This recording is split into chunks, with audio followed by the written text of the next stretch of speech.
खाना काबा में अमरीकी साइंसदान की आमद, जिसका दावा था कि वो हजर असवद को झूठा साबित करेगा कि ये किसी जन्नत से लाया गया पत्थर नहीं बल्कि आम पत्थर है। अस्तगफिरुल्लाह। अस्सलामुअलैकुम नाजरीन। अमरीकी साइंसदान हजर असवद को झूठा साबित करने के लिए मक्का मुकर्रमा पहुंच तो गया, तो क्या वो अपनी इस रिसर्च में कामयाब हुआ? क्या है हजर असवद की हकीकत? ये कहां से आया और किसने यहाँ खाने काबा में नस्ब किया? ऐसे कई सवालात मुसलमानों के दिमाग में भी आने लगे थे, मगर खुदा की जानिब से ऐसा मौजिज़ा रूनुमा हुआ जिसे देखकर वो अमरीकी साइंसदान भी कलमा पढ़े बगैर न रह सका। अल्लाहु अकबर। ये सारा वाकया हम आपको इस वीडियो में बताएंगे, बस वीडियो को आखिर तक लाजमी देखिएगा। अगर चैनल पर नए हैं तो चैनल को भी सब्सक्राइब करके बेल आइकॉन पर क्लिक कीजिए ताकि नई आने वाली वीडियोस आप तक बासानी पहुंचाई जा सके। जी तो दोस्तों, अमरीकी साइंसदानों का ये कहना है कि हजर असवद, जिसको हम जन्नत का पत्थर कहते हैं, वो किसी जन्नत से नहीं लाया गया बल्कि एक दुनिया का ही आम पत्थर है। इसी उन्वान पर इन्होंने सऊदी हुकूमत से अर्ज की कि वो हजर असवद के बारे में जानने के लिए साइंसदानों की एक टीम को मक्का मुकर्रमा में भेजना चाहते हैं। सऊदी शहजादे ने आने की इजाजत दी तो दो बड़े साइंसदान खाने काबा में तशरीफ ले आए, जिनका मानना था कि ये पत्थर जमीन से ही निकाला गया है। वहाँ मौजूद कई ज़ायरीन इन गैर मुसलमानों को देखकर आग बबूला होने लगे। भला मक्के में कोई गैर मुस्लिम कैसे दाखिल हो सकता है? इस बारे में दुनिया के कोने कोने में मौजूद मुसलमानों ने उंगली उठाई, मगर फिर सऊदी शहजादे का कहना था कि अगर इन्हें ये रिसर्च करने से मना कर दिया जाता तो इनके दिल में मौजूद बेईमानी मजीद गहरी हो जाती और वो ये तसव्वुर कर लेते कि शायद मुस्लिम मजहब में कुछ तो ऐसा जरूर है जो वो दुनिया से छुपाने की कोशिश कर रहे हैं। साइंसदान अपने साथ कई मशीनें लेकर आए थे जिनके जरिए वो हजर असवद की जांच पड़ताल करना चाहते थे। सऊदी शहजादा भी खाने काबा में तशरीफ ले जा चुका था, वहीं कुछ बड़े ओहदेदारान भी वहां पर आ चुके थे। साइंसदान ने जब हजर असवद को देखा तो उसके चेहरे पर एक तंजिया सी मुस्कुराहट फैल गई। शायद वो हजर असवद की अहमियत से वाकिफ न था। वो चलता हुआ आया और हजर असवद को देखने लगा। ये अपने साथ कई कैमरे और मशीनें लाया था जिससे वो हजर असवद की बनावट और खदोखाल को चेक करना चाहता था। जब इसने इस मशीनरी से हजर असवद की जांच पड़ताल करना शुरू की तो कुछ ही देर में इसके चेहरे का रंग बदलने लगा। इसका वजूद जर्द पड़ने लगा, चेहरे पर पसीने की बूंदें आने लगी। दोस्तों, वो तो सांस लेना ही भूल चुका था। वो जैसे जैसे इस पत्थर को देख रहा था उसका चेहरा कांप रहा था।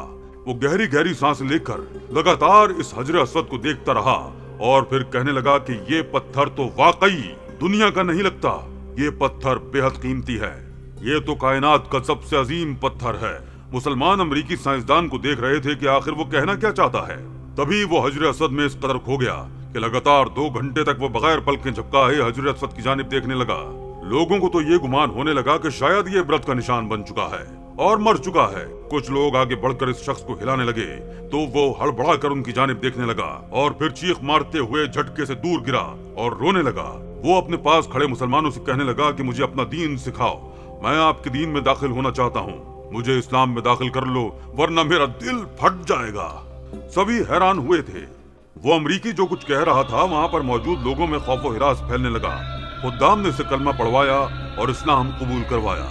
इसकी हालत गैर होने लगी थी। 2 हफ्तों तक वो अस्पताल में बेहोश पड़ा रहा। जब होश में आया तो उसे बाकायदा अजान सुनाई गई और कुरान मजीद की तिलावत सुनाई गई। वो रोते हुए कहने लगा कि मैं तो हजर असवद को कोई आम पत्थर समझता था, मगर जब इसमें गौर करके देखा तो मैं इसमें यूं खोता चला गया कि जैसे मैं दुनिया से बेगाना हो चुका हूँ। इस पत्थर में मुझे पूरी कायनात नजर आ रही थी। जो राज इस पत्थर में मौजूद हैं, अगर मैं वो खोजना शुरू करूं तो शायद कई सदियां साल गुजर जाएं, मगर इसके बावजूद मैं इस पत्थर की बनावट को ना समझ सकूंगा। मुझे तो ये पत्थर पूरी कायनात से भी ज्यादा वजनी मालूम हो रहा है। ये पत्थर जिसने बनाया यकीनन वो खुदा है जिसने इस पत्थर को इस दुनिया में भेजा। इतना कहकर वो रोने लगा और कहने लगा कि मुझे इस्लाम के बारे में मुकम्मल मालूमात दी जाए, मैं जल्द अज जल्द इस्लाम कबूल करना चाहता हूँ। वो साइंसदान इस कदर बदल चुका था कि अमेरिका वालों को यकीन ही ना आया कि आखिर ऐसा भी क्या था जो 2 घंटों के अंदर अंदर साइंसदान ने अपना अकीदा ही बदल डाला। दोस्तों, हजर असवद जन्नत के याकूतों में से एक है जिसे हजरत आदम अलैहिस्सलाम अपने साथ जन्नत से लाए थे और तामीर बैतुल्लाह के वक्त एक गोशे में नस्ब फरमाया था। नबी करीम सल्लल्लाहु अलैहि वसल्लम ने इरशाद फरमाया, जिस वक्त हजर असवद जन्नत से उतरा तो वो दूध से ज्यादा सफेद था।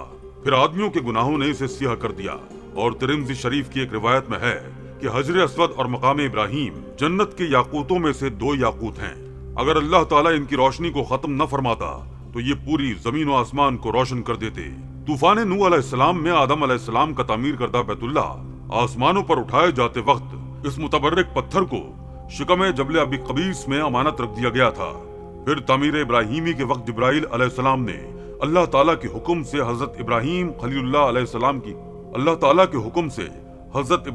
السلام کی خدمت عالیہ میں پیش کر دیا تھا۔ اس طرح اسے پھر اسی جگہ کی زینت بنا دیا گیا جہاں پہلے رونق افروز تھا۔ اس کے فضائل اور اوصاف میں حضور نبی کریم صلی اللہ علیہ وآلہ وسلم کے بہت سے ارشادات حدیث اور تاریخ کی کتابوں کی زینت بنے ہوئے ہیں، لیکن جنت کا یہ انمول موتی، عالی مرتبت، مقدس و متبرک یاقوت گردش ایام کی ستمرانیوں سے محفوظ نہ رہ سکا۔ متعدد بار اسے فساق و فجار ظالموں کے ہاتھوں تختہ مشق بننا پڑا، بارہا حوادثات کا شکار ہوا اور اس کے نازنین بدن پر کتنی ہی مرتبہ زخم آئے۔ 317 ہجری میں جب مکہ مکرمہ کرامتہ کے دستے تصرف میں آیا تو ابو طاہر سلیمان بن الحسن نے، جو کرامتہ کا سردار تھا، حرم محترم میں خون کی ہولی کھیلی۔ 8 ذی الحج 317 ہجری کو اس قدر قتل عام کیا کہ حجاج کی لاشوں سے چاہے زمزم بھر گیا۔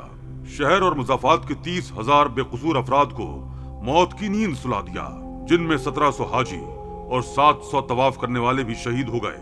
اس نے یہ سارا کھیل میزاب رحمت یعنی کعبہ شریف کا پرنالہ جو سونے کا تھا اکھاڑنے، مقام ابراہیم اور حجر اسود چوری کرنے کی نامشکور جسارت کے لیے کھیلا تھا۔ 2 آدمی اس مذموم حرکت کے لیے کعبہ شریف پر چڑھے، مگر آنے واحد میں سر کے بل زمین پر گر کر واصل جہنم ہو گئے۔ مقام ابراہیم تو اس کے دستے تصرف سے مامون رہا، کیونکہ خدام حرم نے اسے پہاڑ کی گھاٹی میں کہیں چھپا دیا تھا۔ مگر 14 ذی الحج 317 ہجری میں عصر کے وقت جعفر بن حلاج نے ابو طاہر کے حکم سے حجر اسود کو کدال سے اکھاڑ لیا، اس پر کئی ضربیں لگائیں جس سے کچھ ریزے ٹوٹ گئے اور اپنے ساتھ بحرین لے گئے اور اس کی جگہ خالی رہ گئی۔ تقریباً 22 سال کا طویل زمانہ گزر جانے کے بعد بحرین کے شہر ہجر سے بروز بدھ 10 ذی الحج 339 ہجری کو یہ مبارک پتھر واپس ہوا۔ اس کی واپسی بھی ایک معجزہ تھی۔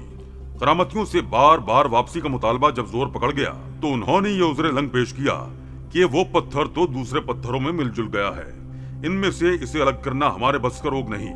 اگر تمہارے پاس اس کی کوئی علامت ہے تو تلاش کر لو۔ چنانچہ علماء کرام سے استفسار کیا گیا تو انہوں نے ارشاد فرمایا، ان سب پتھروں کو آگ میں ڈالا جائے، جو پتھر آگ میں پگھل یا پھٹ جائیں وہ حجر اسود نہیں۔ حجر اسود کو آگ متاثر نہیں کر سکتی کیونکہ یہ جنت کا پتھر ہے۔ اسی طرح اس مقدس پتھر کی برتری اور مقبولیت کا لوہا منوا کر اسے واپس لوٹایا گیا اور پھر سے کعبہ شریف کی زینت بنا دیا گیا۔ علامہ جلال الدین سیوطی رحمۃ اللہ علیہ نے لکھا ہے کہ یہ ظالم ابو طاہر چیچک کی عارضے میں مبتلا ہوا، اس کا جسم پھٹ گیا اور نہایت ذلت کے ساتھ مرا۔